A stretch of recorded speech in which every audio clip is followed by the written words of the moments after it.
Бірінші ғасырда жерорта теңізінің айналасындағы адамдардың көпшілігі тығыз орналасқан қалаларда тұратын.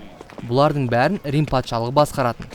Әрбір қала мәдениеттер, ұлттар және діндердің әртүрлі қоспасы болатын. Сол себептен халық әр алуан тәңірлерге құрбандықтар мен сый тартулар ұсынатын әртүрлі ғибадатханалар болатын. Ал әр адам өзінің белгілі бір тәңірлеріне табынатын. Бірақ әр қаладан өз құдайынан басқа ешбір тәңірге ғибадат етпейтін азшылық тобында табуға болатын. Олар израильдіктер яки яхудилер. Яхудилер өздерінің құдайының әлемнің бірден бір шынайы жаратушысы әрі патшасы екенін айтты. Сол қалалардың барлығы Рим патшалығы салған тас жолдар желісімен байланысты болды. Сондықтан қозғалыс, сауда саттық, тіпті жаңа ойлар тарату ісі де оңай болатын. Сол жолдар Паул елшіге жақсы таныс еді. Ол өмірдің екінші жартысында қалаларды көп аралап жүрді.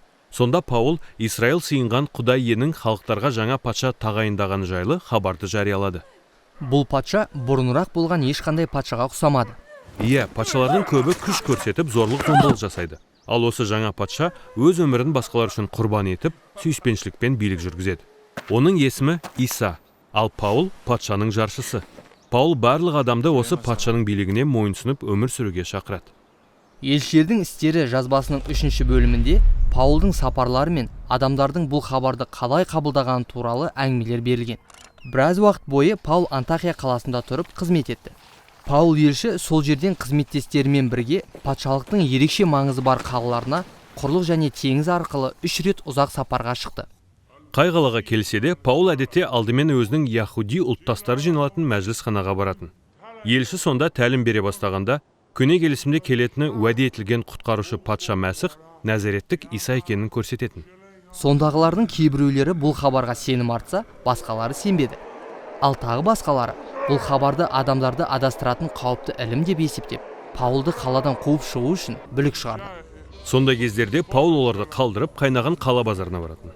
Сол жерде елші өзінің жол шығынын жабу үшін дүкен ашып, теріден шатыр тігіп сататын. Мұнда Паул қызығатын әркімге өлімнен тірілген патша Иса туралы ізгі хабарды айтумен болды. Жұрт оны көбіне жаңа бір тәңірді насихаттайды деп қате түсінетін. Бірде елші науқас адам үшін мінәжат етті. Бұл адам сауығып кетті. Және айналасындағылардың бәрі Паулды көктен түскен грек тәңірі болу керек деп ойлады.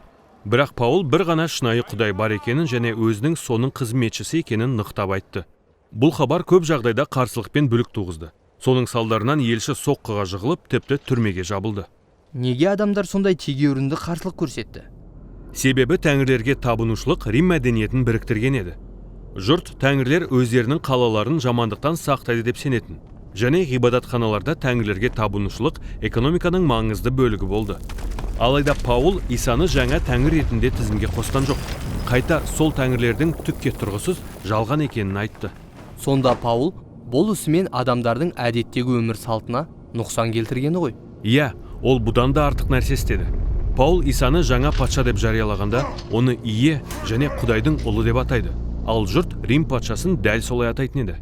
Сондықтан Паулдың хабарын бүкіл саяси жүйеге қарсы келеді деп түсінуге болатын еді. Онда адамдар неге мұндай қозғалысқа қосылады? Айтайын дегенім, бұл қауіпті сияқты естіледі. Себебі Иса жайлы хабар адамдарды баурап алды. Оның сүйіспеншілігі арқылы жаңа қауымдар пайда болды.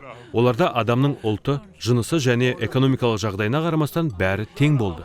Бұл адамдар жаңа отбасылар ретінде бірге тамақтанатын. Олар дүние мүліктерін ортақ ұстап, араларындағы жарларға қамқорлық жасады. Олар патша шынымен Иса болғандай өмір сүрді. Иә, солай.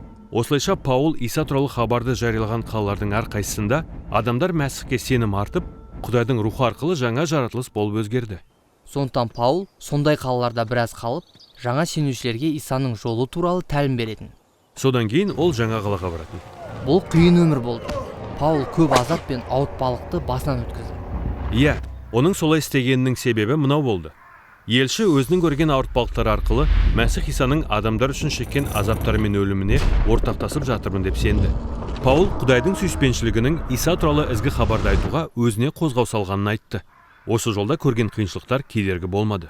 3-ші сапардан кейін Паулдың беделі арта бастаған еді. Оның көп жаңа досы болды. Бірақ жаңа жауларының да саны өскен еді. Ал солардан аулақ жүру парасатты іс болар еді. Дегенмен Паул олардан аулақ жүрмеді. Паул елші енді Иерусалимге беттеді. Ал сол қалада оны тұтқындап, тіпті өлтіргілер келген көп адам болды. Сонымен елшінің Иерусалимге не үшін барғаны және сол жерге жеткенде не болғаны туралы елшілердің істері жазбасының соңғы бөлімінде баяндалған.